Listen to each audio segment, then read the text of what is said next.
Hello, good morning from United Arab Emirates, Abu Dhabi.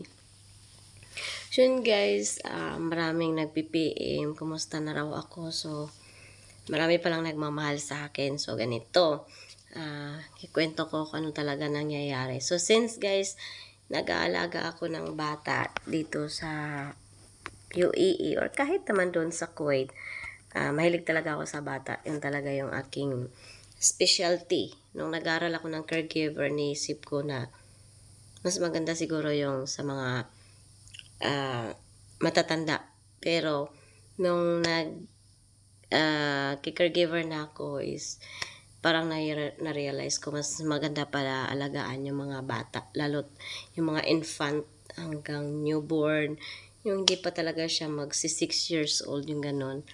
Kasi mapifeel mo talaga yung love nila at saka yung parang yung mapalapit lalo yung attachment nyo sa isa't isa habang maliit pa siya. Tapos nakikinig siya sa'yo kung ganong edad yung aalagaan natin umpisa. So yun guys, so ganito yun.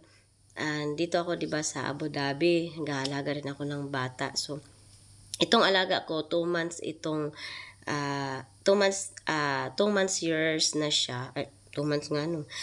2 months pa lang siya nung dumating ako dito sa kanila. So, nung dumating ako dito, may sakit na talaga siya. Mahina siya, as in, sakitin. Tapos, may sakit na talaga siya kasi ang problema niya is sa puso.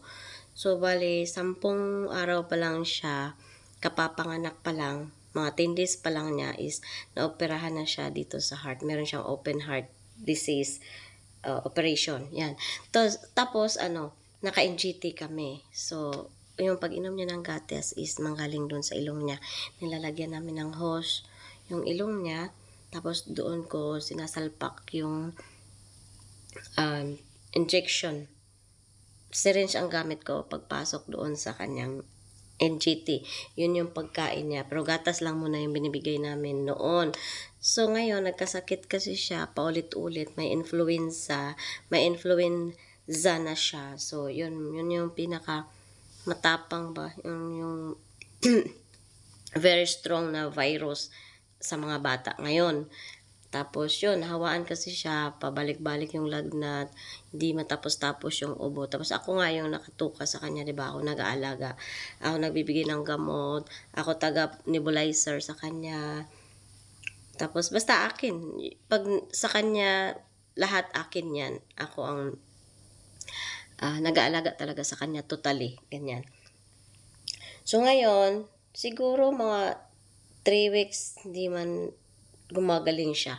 Gumagaling, tapos bumabalik na naman. So, parang ganon, bali. 3 linggo na pabalik-balik ba, yung kanyang ubo, lagnat, sipon, ganyan. Pina-check up naman siya, pero ganon pa rin. Marami ng gamot, ganon pa rin. So, ngayon, dahil nga ako nag-aalaga, nahawaan na nga ako. So, okay lang naman sana yung hawa na yun, ubo, sipon, lagnat, normal lang yun, di ba? Kasi malaki naman na tayo. So, para sa akin, normal lang yun. Inom lang tayo ng paracetamol, tapos pang ng runny nose, mag-spray lang tayo, tapos yung pang-ubo naman, kahit magkuha ka lang ng luya dyan, tapos maligamgam na tubig, ginawa ko na rin yan. Kasi malaki na nga tayo, di ba? Marunong tayong ng mga gamot-gamot na organic na mga gamot. Yan. Yun na, nandito lang sa bahay. Kaso, hindi siya tumatalab. Yan pala, kasi nga, umatake na rin yung high blood pressure ko. Yan. So, mataas yung dugo natin. So, dahil sa ubo, hindi ako nakakatulog ng maayos.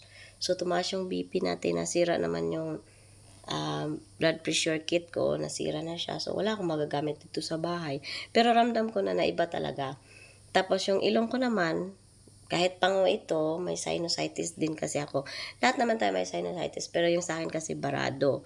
So yan, pag sinisipon ako kasi, sarado talaga yan, hindi na ako makahinga. So yun, tapos hindi ka na makahinga, tapos ang sakit dito sa ulo, tapos sumaba yung high blood ko. So, para na ako matutumba. Ayan, nahihilo na ako. Kaya sabi ko doon sa amo ko, I will ask permission to take a rest tomorrow. So, sabi kong ganun. Tapos, sabi niya, "Ha? Why?" Ganyan. Tapos sabi ko, "I'm not feeling well." If I will say so, then I know myself, I'm not feeling well. So sabi niya, "Sige, ipadala kita sa ospital." So sinabay na namin yung kasama ko kasi parang nahawaan din siya.